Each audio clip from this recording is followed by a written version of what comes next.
নরসিংদীর পলাশে যুবলীগ নেতা দেলোয়ার হোসেন দেলুর ৬ কোটি ৮১ লাখ টাকার জ্ঞাত আয় বহির্ভূত সম্পদ ক্রোক করেছে দুর্নীতি দমন কমিশন।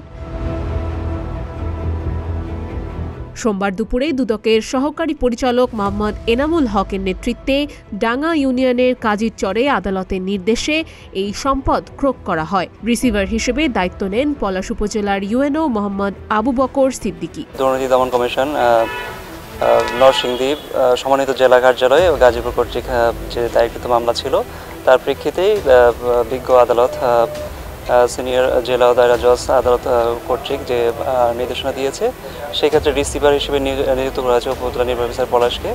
এখানে সরকারের যে স্বার্থের বিষয়টি আছে, অর্থাৎ সম্পত্তি অর্থাৎ তদন্ত সুষ্ঠুভাবে পরিচালিত নিষ্পত্তি না হওয়া পর্যন্ত এবং মামলার চূড়ান্ত নিষ্পত্তি না হওয়া পর্যন্ত যাতে এই সম্পত্তি বেহাত না হয় বা হস্তান্তর বা বিক্রি যাতে না হতে পারে সেই জন্য রিসিভার নিয়োগের কথা বলা হয়েছে। তো সেই নির্দেশনার আলোকে উক্ত আদেষ্ট হয়ে আমরা এখানে এসেছি যাতে এই বিষয়টিতে ক্রোকের যে নোটিশটি আছে সেটি আমরা জানিয়েছি এবং এটি যাতে কোনোভাবে হস্তান্তর না হয়, বিক্রি হতে না পারে, বেহাত না হতে সেই জন্য প্রয়োজনীয় ব্যবস্থা নিচ্ছি।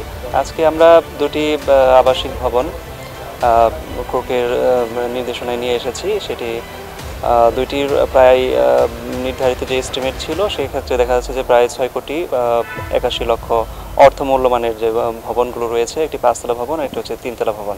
আমরা তাদেরকে বিজ্ঞ আদালতের যে নির্দেশনাটা এসেছে সেটি অবগত করেছি এবং দ্রুত তাদেরকে অন্যত্র নিরাপদ নিজ দায়িত্বে শিফট হওয়ার জন্য বলে দিয়েছি। দুদক জানায় দেলুর বিরুদ্ধে ৮ কোটি ৯৫ লাখ টাকার অবৈধ সম্পদের মামলা দায়ের করা হয়।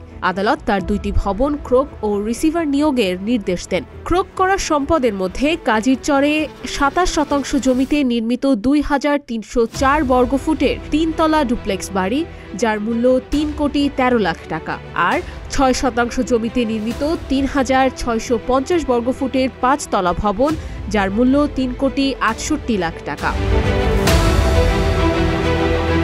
ইউএনও জানায় মামলার নিষ্পত্তি না হওয়া পর্যন্ত সম্পদ বেহাত বা বিক্রি ঠেকাতেই ক্রোক করা হয়েছে। ভবনের ভাড়াটিয়াদের দ্রুত সরে যেতে বলা হয়েছে। অভিযানে দুদক কর্মকর্তা, উপজেলা প্রশাসন ও দুর্নীতি প্রতিরোধ কমিটির সদস্যরাও উপস্থিত ছিলেন।